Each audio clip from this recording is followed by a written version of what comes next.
This is Daily Blast Live. We're talking about what you're talking about. You all ready for this? Mm-hmm. Dun, dun, dun, dun, dun. This is a sham. No. Nope. Y'all, just stop. Get real. Welcome to DBL. We got Ladies' Day. How are the ladies? What's going on? I'm good. You're jamming to our theme song. Yeah, well, always. I'm excited to be here. I'm very happy. I'm excited to have you guys. We are going to talk about something that's affecting all of us. Inflation. I know, but we do have to talk about it because I want to know what y'all are doing and how you're preventing it. With prices on everything from food, gas, more climbing nearly 10% since last year, more Americans are having serious trouble making ends meet. So according to the Wall Street Journal, costs of major consumer products like Coca-Cola, Dove shampoo, Huggies diapers, they have all gone up, and executives at those companies say prices won't go down anytime soon. A new survey shows a majority of Americans now, 51%, have little to no savings as a backup, and nearly half are racking up additional debt to cover the high prices. Another alternative many Americans are turning to, the side hustle. So I cannot believe this, but according to one study, one in three people, Americans, have started or plan to start a side gig. That's on top of the more than 40% of people who already have a side hustle. I don't think you can live without one. I've started a side hustle.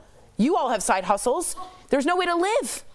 Well, I mean, for me, this is like very old news. Like, I have a side hustle, I have a perpendicular hustle, I have a parallel hustle, I have a sniper from the side hustle. You have a diagonal one. If there aren't 4 different checks coming into my bank account each month from different independent sources, that's a panic thing for me. I suffer from tremendous financial anxiety because of the fact that I've lost everything. Right. I've been unemployed and bankrupt and unable to make ends meet. Right. So I don't think there's going to come a time where I am not going to have multiple sources of income.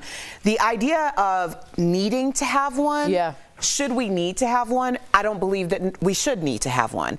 But the truth is, I feel like this has always been the case. It's just that it's affecting people on a mass level, people who have never been affected before. I see. So I think it's a huge wake-up call for a lot of people. But yes, I mean, you cannot put all your eggs in one basket. Yeah, salary at this point can't cut it for everything. It cannot. What do you feel, Lynn? It's so interesting, this conversation, when you think about the same time last year, we were talking about people coming out of the pandemic with more savings than ever, and how people were quitting their jobs because they just didn't feel like it and wanted to choose their life. And now it's like with inflation, people are choosing whether to get gas or get those $7 Huggies. You know, it's really $17 for the big pack, $30. So it's just very expensive. Everything has gotten super expensive. And so it is hard to just have one income. You have to think about other alternative things. But I did love the energy that everyone had last year when it was like not just doing anything to bring in money. It was more just like, I'm passionate about this thing. I want to go find what drives me in life, whatever that might be. And people were taking the time to do that. So I hope that this balances out. Every time we have these conversations about a recession, I know it's possible,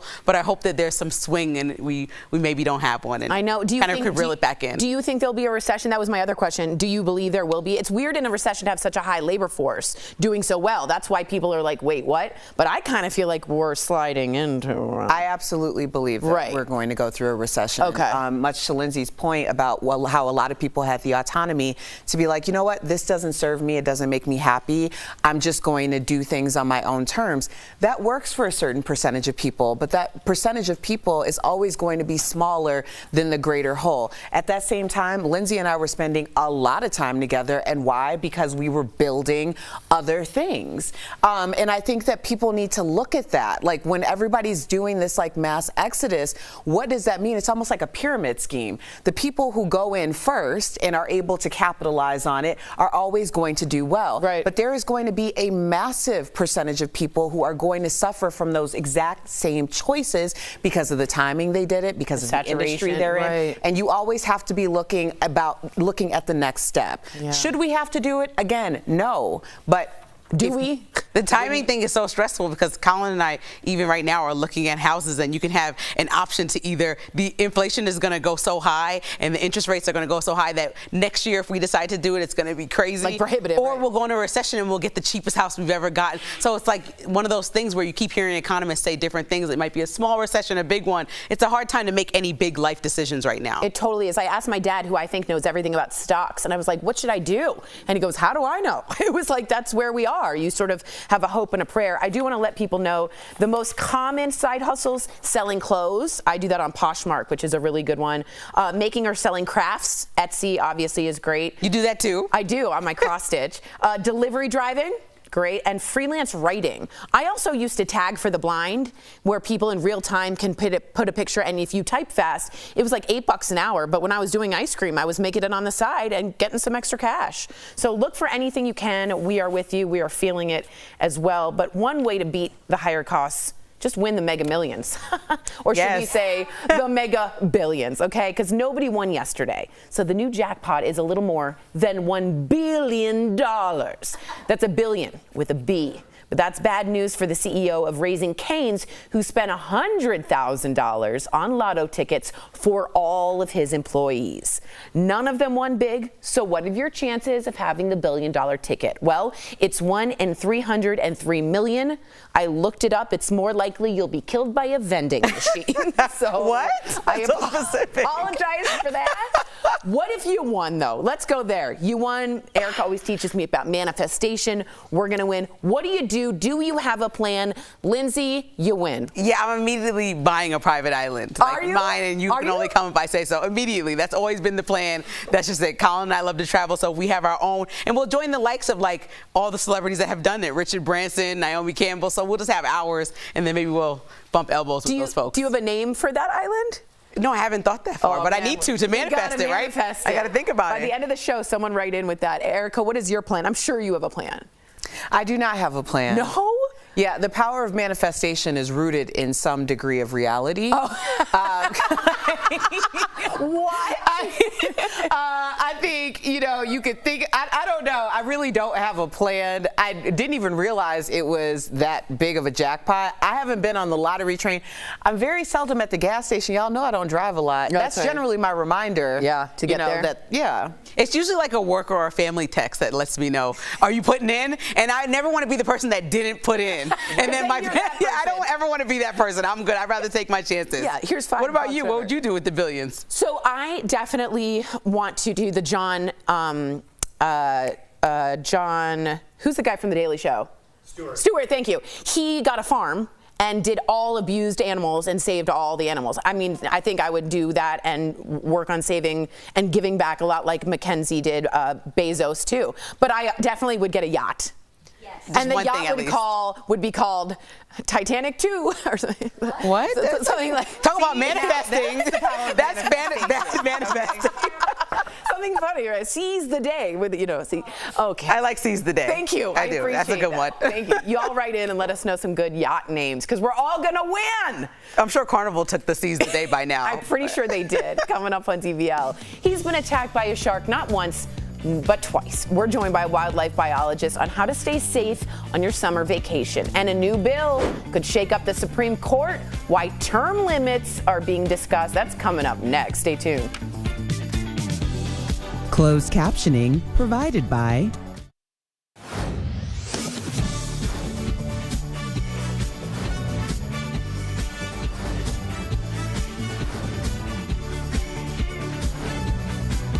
DBL is all new every day.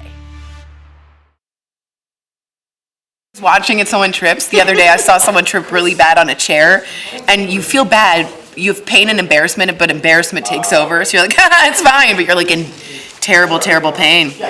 I do find, and I don't know if you've experienced this, Tori, but like, they say if you hurt yourself and you swear, it alleviates some of the pain. I feel like if you hurt yourself and you laugh, it does the same thing. Totally. And Ellen is a joke about that, where like, you walk into a plate glass and you're like, is that blood? Like you have to laugh the whole time. Pain is a funny thing. Like, someone said, Tori, you would fit on the piece of wood with me. I won't pull a Kate. I'm pretty sure that's the Titanic reference to the door in which Kate Winslet and Leo couldn't fit. Move over, Kate, okay? There was plenty of room. Someone did a thesis, a college thesis, on the different ways geometrically he would have fit on the dang door. Isn't that funny? He made a whole thesis on how geometrically, is that the word? Yeah, geometrically, Leo could have fit on the door with Kate Winslet. It's a smart idea. Also, I know someone just graduated Harvard for the first time with a crosswords degree. And I thought that would have been really useless and fun. Very useless. At work, this is Rock says, I asked my manager for sick leave. He cannot get permission for that. If you want, he says, resign from your job. He says, that's why I feel bad. Yeah, and to be honest, everything is going up. But what isn't? The minimum wage. $7.25 for decades. Everything else has gone up. This hasn't. Minimum means.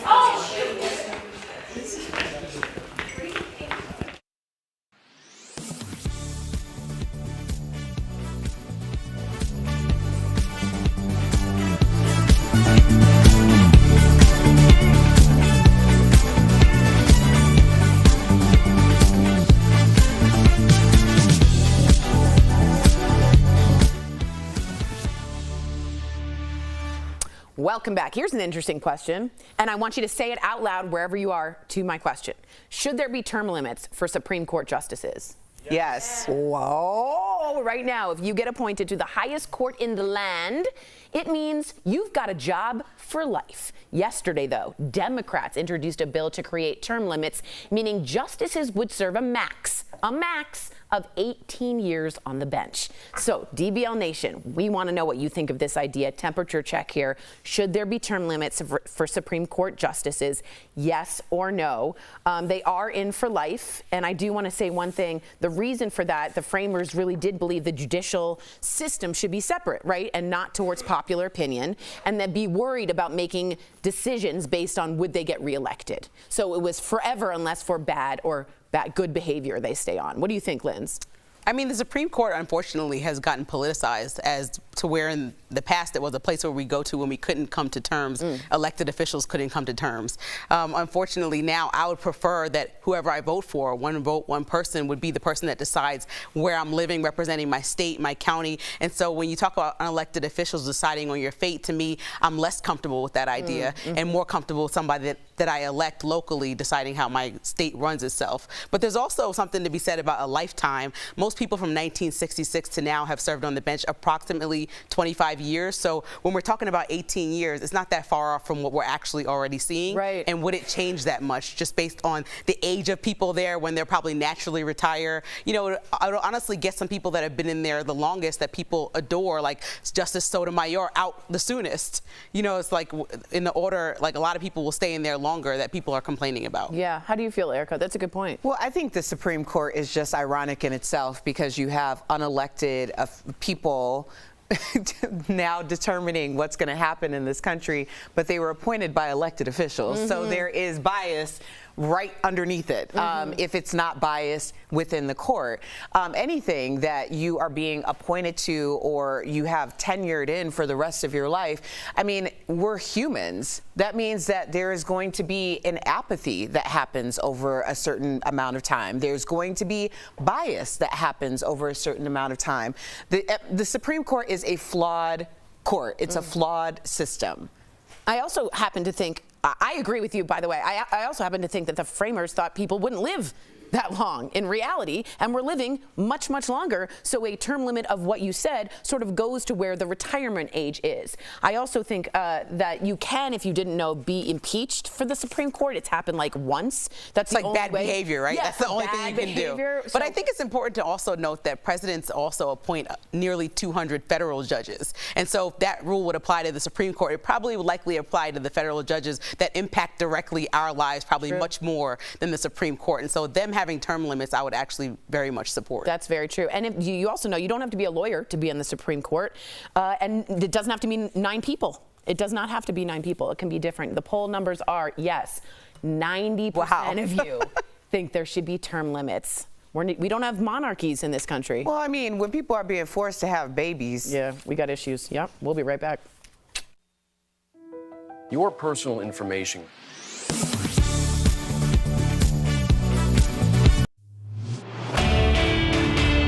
On social media, you'll find a lot of posts about monkeypox, including many questioning whether it should be considered a sexually transmitted disease or infection, since it's spreading primarily among men who have sex with men. So we set out to verify how it spreads with the help of our sources, Dr. William Schaffner from Vanderbilt University, Dr. Amish Adalja from Johns Hopkins University, and the Centers for Disease Control and Prevention. And right out of the gate, we could tell you that no, monkeypox is not considered an STI. According to the CDC, an STI is defined as a disease that passes from one person to another through sex. So, does monkeypox fit this description? Dr. Schaffner says that there's been some debate about this. It is spreading between sexual partners, but that's mostly due to the close contact. Although it may not be technically a sexually transmitted infection, it is being now transmitted in the vast majority of cases through sexual skin-to-skin intimacies. Our other expert, Amish Adalja, says more studies need to be done to find out if the virus is also spread through sexual transmission. Although at this point, what we do know is that it's spread through skin-to-skin contact. If somebody has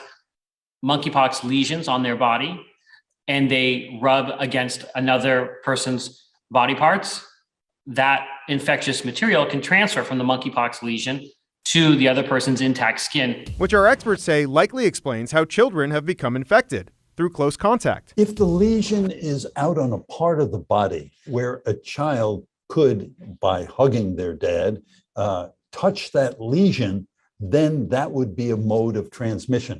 As of now, skin-to-skin contact is the primary way that this virus spreads. With your Verify, I'm Evan Kozlov.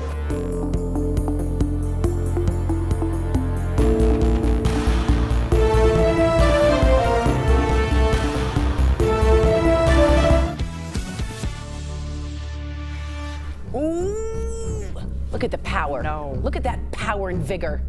You see that vigor? That's amazing. It's like gymnastics. Isn't it? Look at that. Unbelievable. Welcome back. Take a look. That's a great white because it is Shark Week, everyone. And earlier we got to talk about it and the rising rate of shark attacks in America.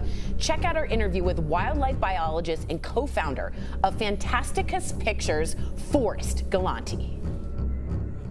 I have to start with this because it's the best party story ever. You've been attacked by sharks twice.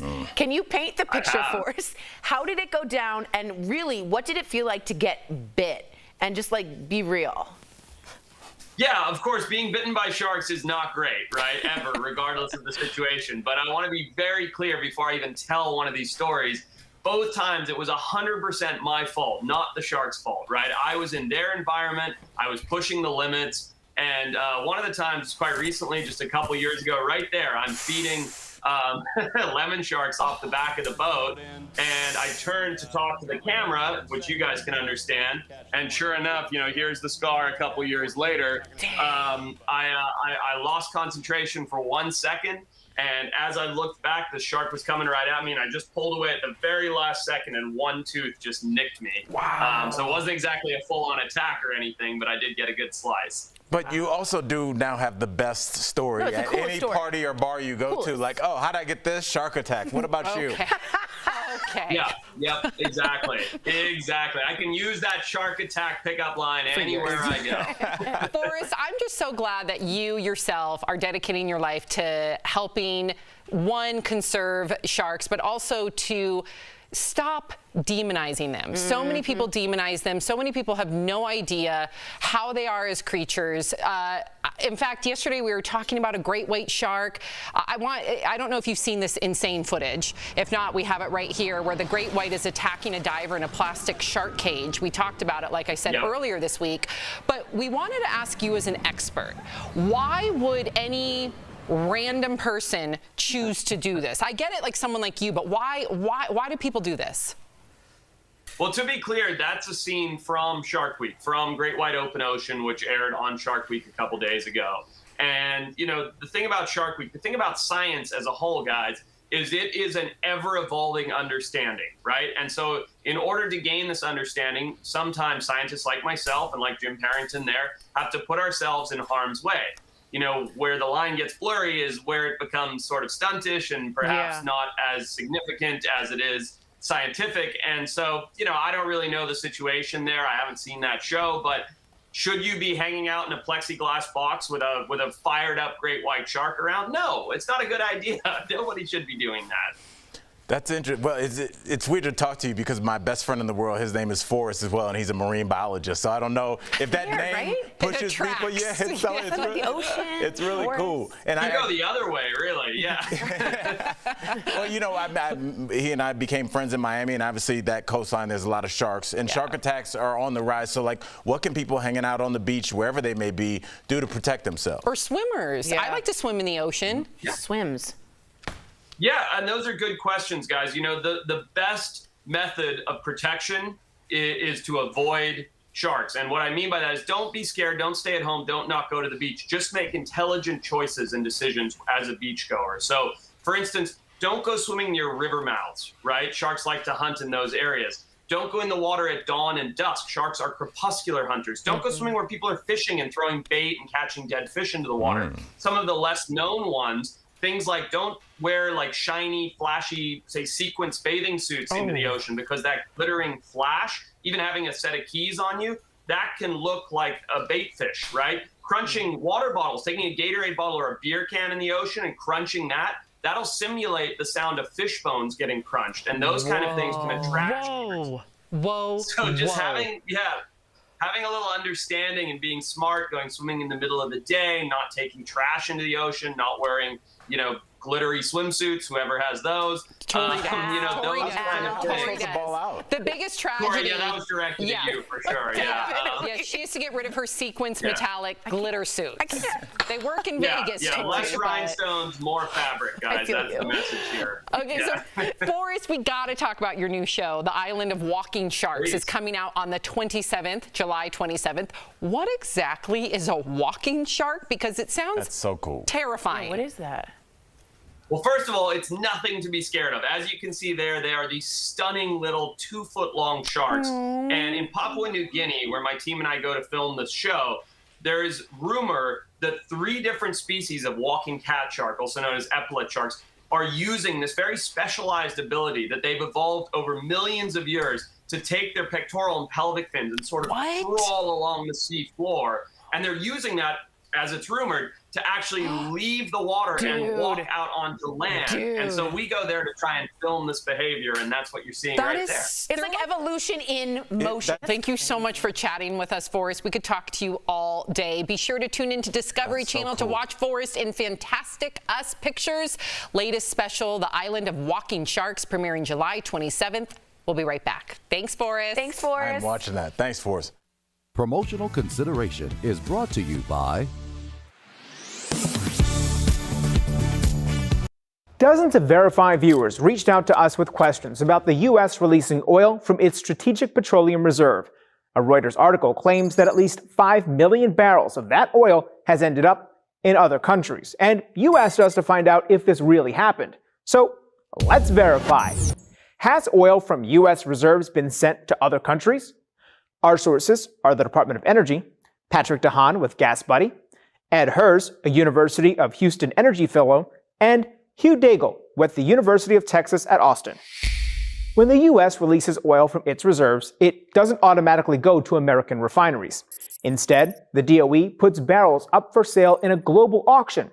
The idea is the more oil available for sale, the lower the demand and price. During the last auction on June 14th, the U.S. sold about 40 million barrels, including some that were bought by subsidiaries of companies run by foreign countries, including China, Norway, and Saudi Arabia. Hers tells Verify some of the winning buyers sent oil from the reserve overseas. Daigle points to a report from trade analytics firm Kepler that he says estimated 5 million barrels of oil sold at the June auction went abroad. So, yes, oil from U.S. reserves has been sent to other countries. The auction winners are legally allowed to do whatever they want with the oil they buy, like process it at American refineries or ship it overseas. The U.S. used to ban exporting crude oil worldwide, but in 2015, Congress lifted the ban after crude oil production nearly doubled during the previous 6 years. Since then, Presidents Obama, Trump, and Biden have all sold crude oil from the nation's reserves to the global market. With your Verify, I'm Brandon Lewis.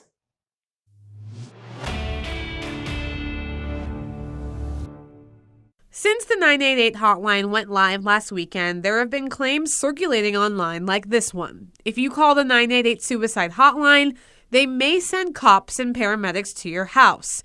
So is that true? Let's verify.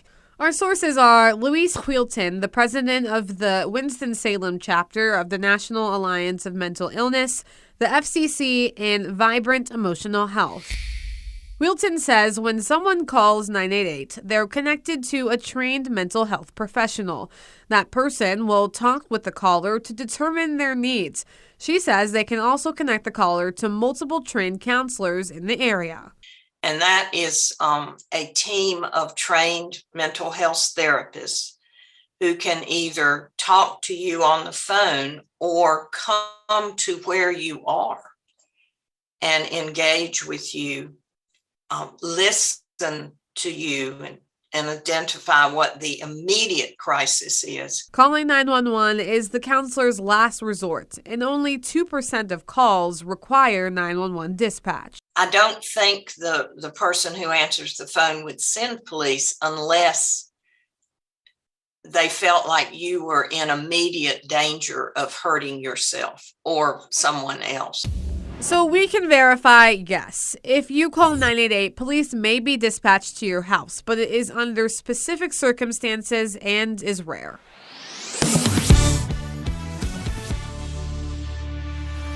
Is your skin showing its age? Truth is, we're all looking for ways to age gracefully, and millions of women are celebrating their smoother, more youthful-looking skin thanks to Crepe Erase. Crepe Erase is clinically shown to reduce the look of that crepey-looking skin and deliver an incredible 48 hours of hydration.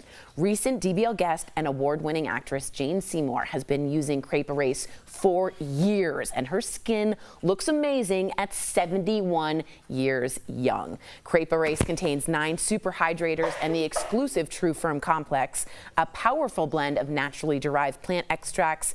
This breakthrough in skincare science quenches dry skin, promotes natural elasticity, and protects skin from UV damage after just one use. 80% of users saw an instant reduction in the look of their skin. Visit crepeerase.com today or call 1-800-682-7730 for a limited time offer. You will get 4 free gifts and free shipping with your order, plus a 60-day money-back guarantee. Very exciting news. I also want to read from Daniel, who says about the lottery, if I do win the lottery, you won't be hearing from me. I'm changing my name, I'm changing my address, I am changing everything. I'm that guy who showed up in a screen mask. Do you remember that? So no one knew his name? Yeah. I would not let anyone know. You got to know the people that surround you. People are going to harass you, then yeah, you should show up in that screen mask. For sure. Protect your sanity. I found another name for my yacht. What do you guys think of? Yeah, buoy. So it's a no. You're saying there's a chance. Seize the day. It was better. Bye, guys. Yeah, buoy.